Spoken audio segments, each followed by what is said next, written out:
दोस्तों नमस्ते, मैं सुशील कुलकर्णी। आप देख रहे हैं एनालाइजर न्यूज हिंदी। हाल ही में बांग्लादेश के अभी प्रिंसिपल एडवाइजर जो नोबेल प्राइज विनर है यूनुस भाई, उन्होंने एक बात कही है भारतीयों के लिए। उन्होंने कहा है कि भारतीयों ने चुनाव में तानाशाह को चुना है, जो तानाशाह इस देश को बर्बाद कर देगा। नोबेल प्राइज विनर के कहने का मतलब है कि आपने मोदी को चुना है और मोदी तानाशाह है, और तानाशाह को न चुनते हुए आपको डेमोक्रेसी जानने वालों को चुनना चाहिए था। आपने हमारे देश में भी तानाशाह को ही समर्थन किया और तानाशाह को ही पनाह दिया है। उनकी बात पर कौन गौर करेगा, लेकिन जैसे ही उन्होंने ये बात कह दी, फारूक अब्दुल्ला कूद पड़े और वो भी कहने लगी कि सच है, इस देश ने तानाशाह को चुना है, तानाशाह इस देश को खत्म कर देगा। मैं जरा इन लोगों को जो मोदी को तानाशाह कहते हैं, उनको मुझे लगता है एक सीरीज बनानी पड़ेगी, एक पूरी की पूरी सीरीज बनानी पड़ेगी। फिर भी जितना हो सके उतना आज बता देता हूं, जितना मुझसे हो पाएगा। तानाशाह किसे कहते हैं? आप नोबेल प्राइज विनर हो भाई, तानाशाह किसे कहते हैं क्या पता है आपको? अक्सर लोग तानाशाह किसे कहते हैं इस सवाल का जवाब दे देते हैं कि हिटलर तानाशाह था, मुसोलिनी ने कुछ किया, हिटलर ने कुछ किया, इसने कुछ किया, सद्दाम हुसैन ने कुछ किया, या वो किम जोंग जो कोरिया का है वह तानाशाह है, ऐसे जवाब दे देते हैं। लेकिन असली तानाशाही क्या होती है बता दूं। असली तानाशाह क्या होता है जानने के लिए Nobel prize winner principal adviser साहब, आपको आना पड़ेगा भारत में ही। असली तानाशाह भारत में है, यह मैं आपको दिखा देता हूं, कुछ चीजें बता देता हूं, बस आपका भ्रम दूर हो जाएगा, इसलिए ये चीजें मुझे दिखानी है, बतानी है। तानाशाही की शुरुआत तब होती है जब देश को स्वतंत्रता मिलती है। जब ये नोबेल प्राइज विनर छोटे से बच्चे रहे होंगे, अभी तो 70 साल गुजर चुके, उस 75 साल हुए हैं उस वाकये को, शायद पैदा भी ना हुए होंगे। उस वक्त पूर्व पाकिस्तान और पश्चिमी पाकिस्तान बने थे, जिसको आप अभी बांग्लादेश कहते हैं और जिसके सपूत हो आप, तब बने थे। और उस वक्त एक छोटा सा बेचारा देश बना था जिसका नाम था भारत। और उस भारत में लोकतंत्र के हिसाब से जवाहरलाल नेहरू नाम के एक पंडित उपाधि लगाने वाले व्यक्ति को पहली बार प्रधानमंत्री बनाया गया था। बता, जानकारी के लिए बता रहा हूं, मुझसे कुछ अवज्ञा हो रही हो तो क्षमा कर देना। पंडित जवाहरलाल नेहरू जी को प्रधानमंत्री बनाया 47 में, 15 अगस्त 47 में, और एक साल के भीतर ही लोकतंत्र को देश में बसाने वाले महात्मा की हत्या हो गई। मोहनदास करमचंद गांधी, जिसे महात्मा गांधी के नाम से भी जाना जाता है। अब इन मोहनदास करमचंद गांधी की हत्या होने के बाद पूरे देश में ब्राह्मणों का नरसंहार होने लगा।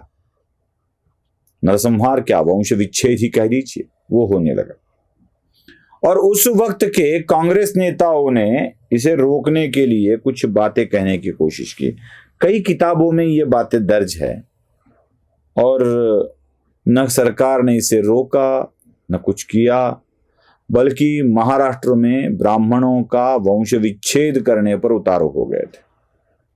सातारा, सांगली, पुणे, कोकण, नागपुर या कई जगह, मुंबई, ये कई जगह ब्राह्मणों को मारा गया, उनकी फैक्ट्रियां जलाई गई, स्कूलों में आग लगाई गई, हॉस्पिटल जलाए गए, जितने भी ब्राह्मणों के प्रतिष्ठान थे उनको खत्म कर दिया गया। मुझे लगता है शायद तानाशाही इसे कहते हैं, मुझे लगता है।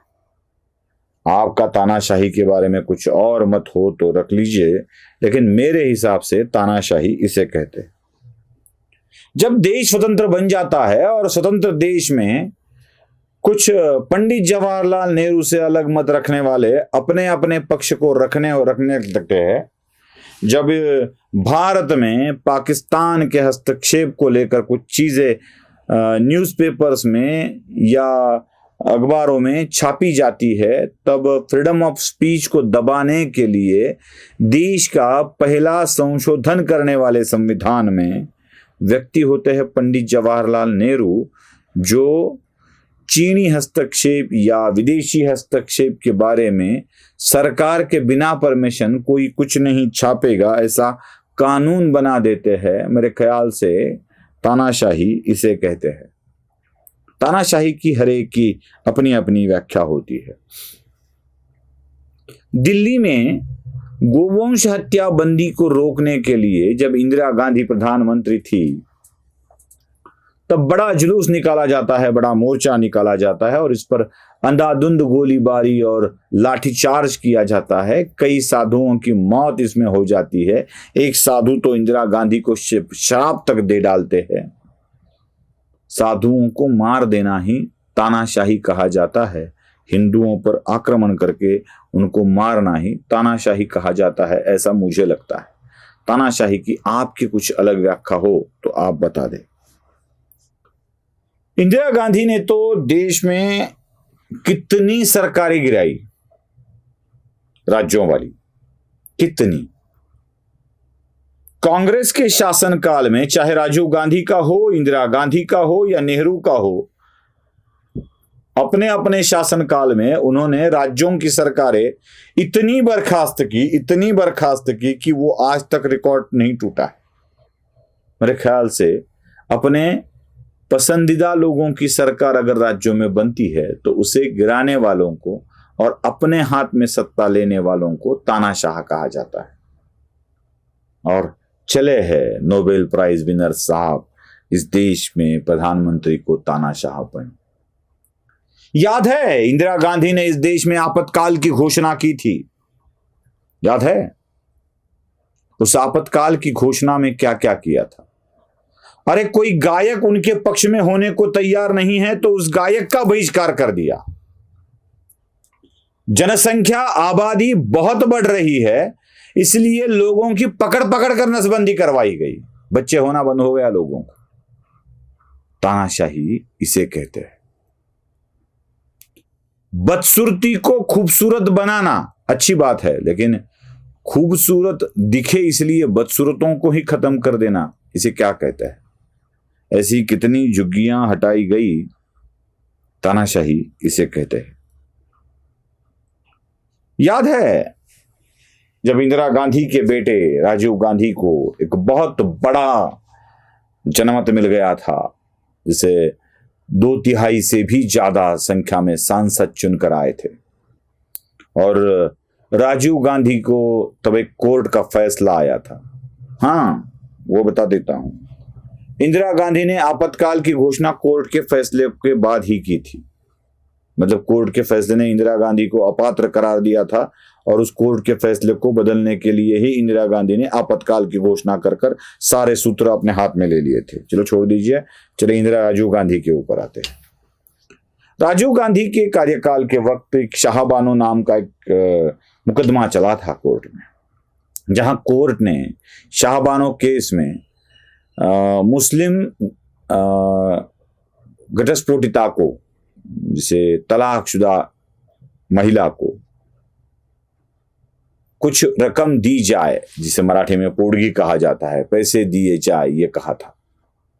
लेकिन पूरे मुस्लिम समुदाय से इसका विरोध होने लगा और शाहबानो केस के निर्णय को बदलने के लिए राजीव गांधी ने संशोधन ही कर दिया था संविधान में, कानून को ही बदल दिया था। कोर्ट के निर्णयों को बदलने के लिए संविधान में संशोधन लाने वाले असल में तानाशाह होते। तानाशाह इसे कहा जाता है।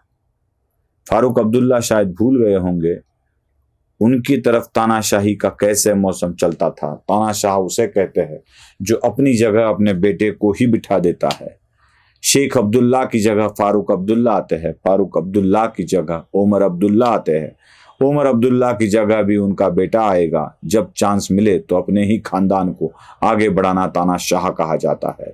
पंडित जवाहरलाल नेहरू की जगह इंदिरा गांधी आ जाती है, इंदिरा गांधी की जगह राजीव गांधी आ जाते हैं, राजीव गांधी की जगह सोनिया ले लेती है, सोनिया से नहीं होता है तो राहुल आ जाते हैं, राहुल से नहीं होता है तो अपने भांजे को सामने लाते हैं, रेहान वाड्रा को गांधी बना कर लाते हैं। एक खानदान में एक की सत्ता दूसरे के हाथ में देते वक्त क्या वो उस खानदान का है, यह देखा जाता है, उसे तानाशाह कहा जाता है।